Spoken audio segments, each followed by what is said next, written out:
Hi, welcome to Digging for Truth, presented by Associates for Biblical Research. I'm your host, Henry Smith.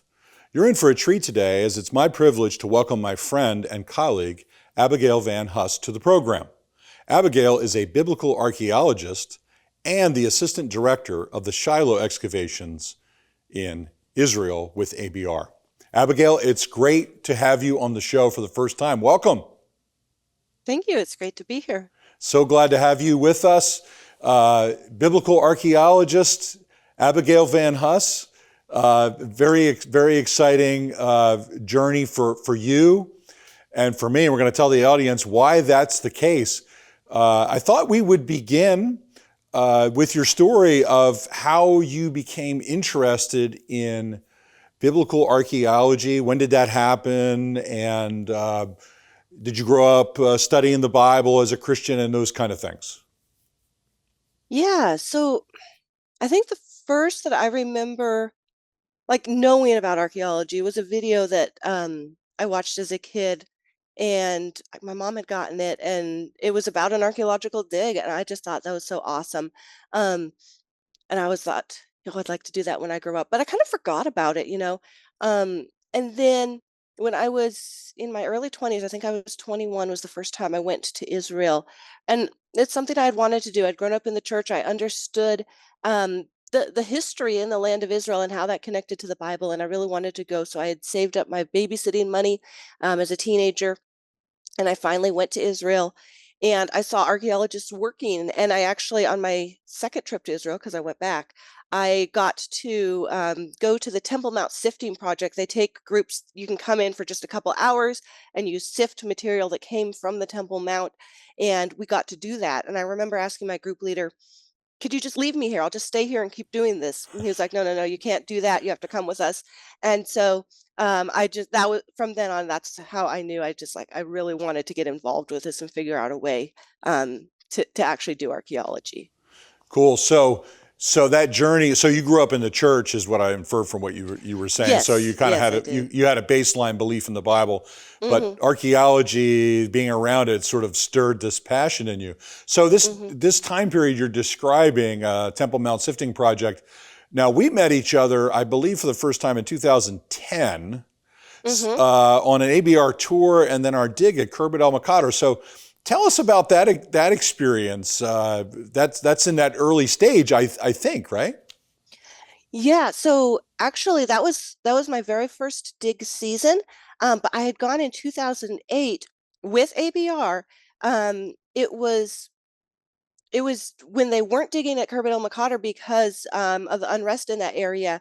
They put together a trip to actually do the Temple Mount Sifting Project for 2 weeks. And the reason that's actually how I found ABR was because I had done the Temple Mount Sifting Project just for a couple hours, and I thought that was so great. So I looked up, is there a way to do the Temple Mount Sifting Project? And I found ABR that way, because that's what they were doing because they couldn't dig. And so in 2008, I had done the Temple Mount Sifting Project with ABR. And then in 2010 was my very first dig season. And that was just amazing. A whole different experience, actually getting into the ground, touching untouched soil, digging up things that hadn't seen the light of day in thousands of years. And I got to work with Gary Byers. He was my square supervisor there at Khirbet el-Maqatir. And that was just a bunch of fun working with him. And so that really got me hooked on digging. Yeah, I remember that well. I remember I've talked to you about this before. We were doing some touring, and you asked me if you could climb up up Masada. Yes, And now, I remember. knowing you in retrospect, I should have just let you go do it because of your sense of adventure. But the conservative nature in me said no. I wish Hmm. I had said yes. But but that was our first time getting acquainted, and Hmm. it's been wonderful to watch you walk on this journey. So tell us a little bit about that first time digging in the field, maybe for the person who's never experienced archaeology. Now you did the Temple Mount Sifting Project, so you got the feeling of the dust already, kind of. Hmm. But Hmm. being in the field at Khirbet el-Maqatir, just talk about that a little bit. Yeah, so it was definitely experience. Coming in and you see dirt and rocks, and you're like, okay, what am I looking for? I'm looking for, something man-made in here, but you don't know what you're looking for. You're trying to figure it out. And there's a lot of asking your supervisor, is this something? Because it looks a little bit different. And they're like, no, that's just a rock. And you go through that and you start to learn. And I remember we were looking for a wall and I was like, there are rocks everywhere. How can I find a stone wall in all of these rocks? It's just like, where do I know where the rock pile ends and the wall begins? And you know, it was it was fun. It was challenging. I learned so much. You get up before the crack of dawn. You're tired, but you go out and work. And at the end of the day, you're tired, but it feels good because just had so much fun digging, and you feel like you deserve the sore muscles, like you earned them. And so yeah, I had so much fun, and um, yeah, I kept going back, did a number of seasons at Khirbet el-Maqatir, digging summer and winter digs, and I just learned so much there. Yeah, those were early days for me too. I had limited experience at that point when we both sort of converged there at the same time. I mean, I'd been Hmm. with ABR for a few years, but we hadn't been Hmm. out in the field. Right. I was wondering when it just occurred to ask this question. When did you in the field start to not see rocks, but see stuff that was actually like you have Gary working with you. He's telling you, oh, this is this and this is this and this is that. Hmm. And you, probably like me, I'm going, I don't see any of that. When did that start happening for you? Was it early or did it take a couple seasons?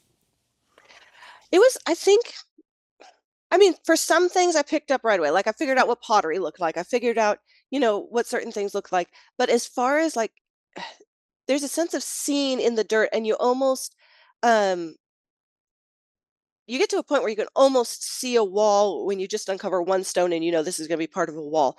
That took a long time. But what it actually was a winter dig when we worked up in the monastery. This is a Byzantine monastery, a later period where they built with very quarried stones, of very well-defined stones, and those were easy to spot and to tell this is something because they were laid so flat and square. And I think that really helped develop that for me, being able to spot architecture in the ground, because it was so well defined. And then once I kind of got a sense of that and went back to the older areas of the excavation, I kind of had a better feel and was able to spot those more rustic walls, um, just because I understood how it worked. Yeah, that's very good. Very good. Well, we're here today with Abigail Van Huss, a friend and colleague of ours at ABR and the assistant director of the Shiloh Excavations. And we'll be right back after this message. ABR is excited to announce the publication of Volume 2 from our excavations at Khirbet el-Maqatir. The volume details archaeological remains from about 350 BC to the 8th century. This includes a New Testament village that may have been visited by Jesus. Over 400 pages of analysis, photos, and maps. You can pick up a copy today by visiting BibleArchaeology.org.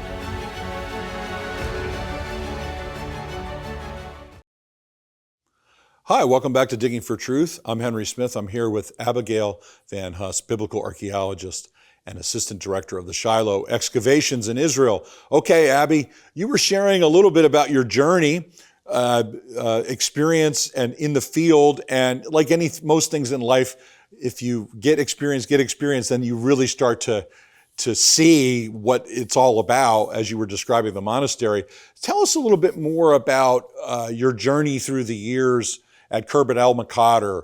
And for audience members who are maybe unfamiliar with that, we identified this site as the possible site of Joshua's Eye in Joshua 7 and 8. Some major discoveries that you were involved with, those kind of things, whatever you want to share. Yeah. So as I kept going back to Khirbet el-Maqatir, I started, and I think I started just wanting to be helpful, and like the objects registrar needed help, and so I started helping her record all of our small finds. And in that process, that actually helped me to learn to recognize small finds. And so I was learning, I was being helpful. And then she was elderly when she stepped down. I stepped into that role and I became the objects registrar. And at the same time in the field, I started helping my square supervisor with paperwork and learning how to do that. And so eventually, when we had an opening, one of our regular square supervisors wasn't able to come. I was able to step in and become a square supervisor. And so I was kind of taking on more responsibility, learning more things. And it was just such kind of an organic learning experience because wasn't really like formally trained, but I was just kind of helping out and learning. And so that worked really well for me. And so one season I was a square supervisor at this point, and I was given a square that we thought was going to have a mikveh in it. And what a mikveh is, if for those who aren't familiar, is a Jewish ritual bath, very common in the first century AD. And it would be carved a lot of times down into the stone. So you would have a flight of steps leading down into a small cave. And inside this cave, there would be water, and you would dip yourself, basically baptize yourself, really. This is kind of the forerunner of baptism. And but this was a Jewish practice to purify yourself. And and so we thought there was going to be a mikveh here. We thought there was evidence of these stairs leading down. And so we were excavating. I remember it was super hot, lots of big stones we were pulling out. And sure enough, we were finding stairs leading down. And then finally, we moved a really big stone. I remember I smashed my hand with that big stone. So it was a very memorable stone. But we moved it, and we could see darkness behind it. And we shined a flashlight in, and there was open space. And so we had to move a couple more rocks, and a team, I think there were three of us. There was me and one of the volunteers and an Arab workman who was working with us. And the three of us crawled, we slithered through the opening, and we were in this big cavern. And it was just amazing. I've always loved caves and, hidden spaces. It's so much fun. And not only was there a cavern, there were tunnels leading off of it. And so we were crawling through these tunnels and finding other spaces. There was the big cavern. There was a water cistern that was just really large. And then there was a kind of a secret hiding space that was small and tucked away. And we just thought that was the most amazing thing. We ended up staying late. It was of course the last day of the dig. Somehow you always find the best things on the last day of the dig. Yes. So this was the last day of the dig. We kept a team late. I remember running around with someone who was a good artist, and I held the measuring tape, and he drew a plan of the system, the whole system of caves. And meanwhile, we put in a little trench in the corner to do a little bit of digging inside the cave and see what we found. And we were pretty excited about it. We ended up going back and doing 2 winter dig seasons there in the cave. The first one, Israel got 3 feet of snow. It was just an incredible thing. Israel never gets 3 feet of snow, but they did. And so we had to excavate snow to get down to the cave. But once we were inside, it was nice digging conditions because, of course, it was clean and dry in there. And so as we excavated, we found all this evidence from the first century, from the mid to late first century, and we started finding the bones, human bones. We realized, you find bones in excavation, but a lot of times they're animal bones, kitchen, that kind of thing. You find bones, but we started realizing these were human bones. And so we collected the bones. We found all of this just broken, shattered evidence of destruction. And so we realized that what we had found was a hiding system from the first Jewish revolt. And it, everything fit together. It all made sense. The bones, we had them analyzed, and they were the bones of women and children. And probably what happened is the men went out to fight the Romans. The women and children hid in the cave, but the Romans killed everybody. They found the cave. They came in and killed everybody, and there they lay until we excavated them 2,000 years later. And it was just an awesome thing. Once we were finished with excavating the cave and everything, and we had analyzed everything, we took the bones to a nearby Jewish settlement, and they buried them there in their cemetery, and they put up a monument to them. And it was a really special thing that they were able to bury their ancestors who had never had a proper burial. Yeah, we often say, Abigail, don't we, that archaeology is not Indiana Jones. Right. It's a lot of hard donkey work, It right? is. But It is. in this case, there was a little Mhm. bit of that sense of adventure. Like that's like the great discovery that you find that is that scratches that itch of adventure, like in the movies. I remember when Mhm. that happened. It was super hot, and I remember Mhm. Scott Stripling asking for volunteers to stay after, and I was Mhm. like, I wanted to stay, but I was gassed. Mhm. I went back to the hotel, so I missed out on the fun. I also remember it's the first time I ever saw Scott tired. The only time I've ever seen him tired. Yeah. But that was quite an adventure. We got about a minute left in this segment. Mhm. What other discoveries were down in there? If I understand, there was an olive production facility. Mhm. Tell us a little bit about more of some of that. Yeah, so probably before they turned it into a hiding system, this was, yeah, an underground olive production facility for crushing olives, making olive oil. It would have been a nice, cool place to work. Um, and we tend to find olive presses down in caves. So this probably already existed before the revolt. It was in use as an olive press. We found the huge, the weights that would pull the beam down and crush the baskets of olives. And then next to it would have been this water cistern for storing water. Um, and then and then during when they were preparing for the revolt, they tunneled between the two and made more tunnels. And so yeah, but we found some really cool things in there. We found stone vessel basins, which um those are another part of Jewish ritual purity, again, like the mikveh that I talked about. So these were very religious Jewish people, keeping ritually pure. It's possible that they even made olive oil for the temple in Jerusalem. We don't know that, but because of the mikvahs, because there are two mikvahs, one on each side of the olive press, and then this olive press, it could be that they had to be ritually pure as they were making olive oil, um, for the temple. Maybe we, again, it's speculation, but definitely a possibility. Excellent, excellent. Well, we're going to go to a break right now, friends. Don't go away. We'll be right back. In a culture of intense Bible-denying skepticism, Associates for Biblical Research exists to strengthen followers of Jesus by affirming the authority of the Bible.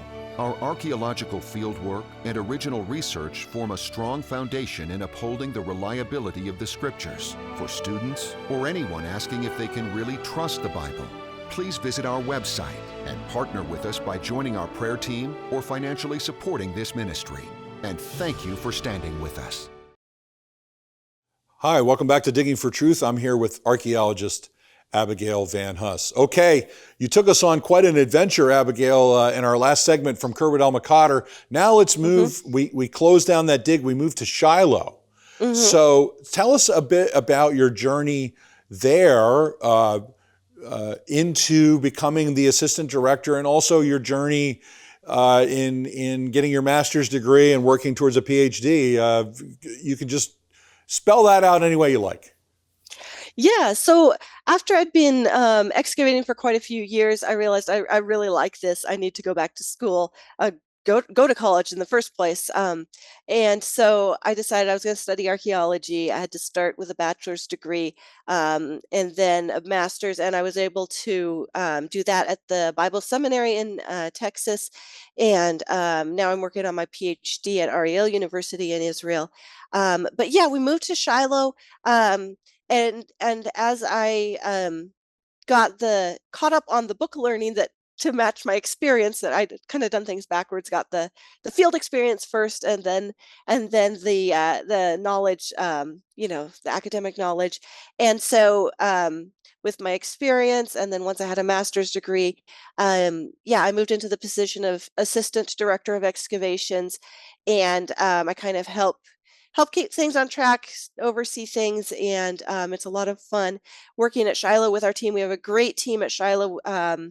Our from the early days at Maqatir, with a team of maybe 20 or 30 people, we've at Shiloh built up to this huge team of over 200 people, and it's just an amazing thing. And so we've been digging. When we started digging on this northern side of the Tell, we really didn't know what we were gonna find. We knew from other areas that had been previously excavated, that we should find the city wall, that we should find some storerooms built up against it. But we've really found a lot that we weren't expecting there. We found a lot of settlement from the Roman period, the 1st century AD, houses, finds, destruction from that same revolt, the same destruction we found at Khirbet el-Maqatir. We really weren't expecting that. And then below that, we start finding Israelite material, this large monumental building that's just amazing, and all the finds that have gone along with that. And then in the city wall, we found this opening and this structure that might be it's a tower, it may be a gate opening into the city. Just all these incredible finds in this tiny little part of the tell that has been assigned to us. And so it's just been so much fun.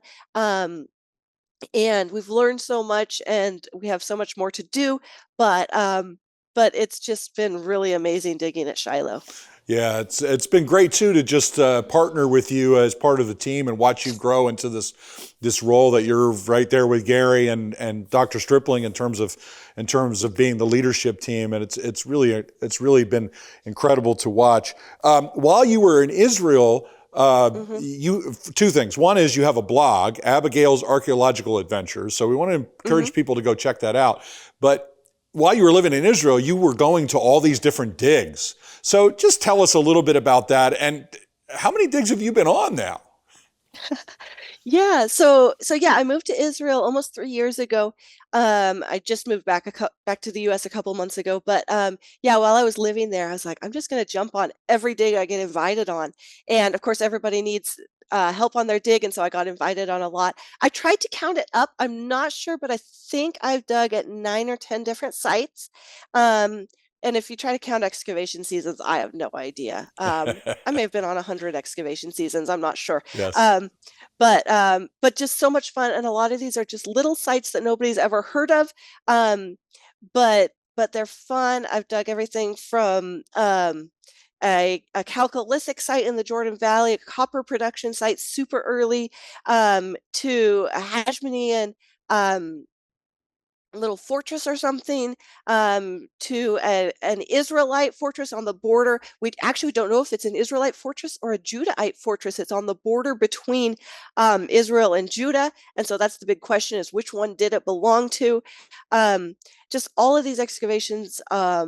I had so much fun and learned so much working with different archaeologists, working in different time periods, different types of material, and that was really one of the funnest things for me about living in Israel. Oh, that's great. You know, I thought it would be good to for us. We got a couple minutes left, Abigail, to wrap up the show. I'd like you to talk to two people as you finish. One is someone who wants to volunteer to be an archaeologist, not going to become a professional, but just someone who wants to come and help. And secondly, someone who's listening to you and thinking, man, I really want to become an archaeologist. Is this really possible? Yeah. So for anyone who wants to come on a dig, you absolutely can. You can come dig at Shiloh. You'll get trained, you'll learn, you'll have fun, you'll work really hard and get really tired. But because Shiloh is such a large scale thing, we have roles that suit just about anybody. Pretty much any age. You can come and dig, and if you're super strong and fit, we'll have you swinging an axe, pick, and if you have a bad back, we'll put you in something like wet sifting where you can stand and in the shade or sit, and just we have a job for everybody, and you'll have fun. Just a warning though, you might want to keep coming back. And the person who wants to become an archaeologist, yes. And you should come volunteer at Shiloh too and get some field experience. I don't know if the way I did it, totally backwards, getting all the experience first and then the education. I don't know if that's the best way, but I would definitely say come experience the field at least once before you put in all the effort of the education, just in case you really hate digging in the dirt. But no, I think you're going to love it. And yeah, there's so many routes, so many educational opportunities, depending what you want to focus on and what you want to do. But it's been so much fun for me going through it all, and I think that it's totally doable and totally an amazing thing to do. Well, that's excellent. Thank you, Abigail, for sharing your journey with us. It's been incredible for me to sort of watch you grow into this role, become an archaeologist, and somebody that I admire, respect, and really appreciate. I'm grateful for you. Thanks for coming on the show. Oh, thank you. It's been fun. Well, friends, thank you for watching Digging for Truth. I hope you enjoyed this journey that Abigail took us on. We're looking for volunteers and a next generation of archaeologists. We've had many who've come in the past to serve at ABR, and we're looking into the future as well. Our goal is to train professional archaeologists in the field so that they can do good work related to sites and places and people in the Bible. We thank you for watching Digging for Truth.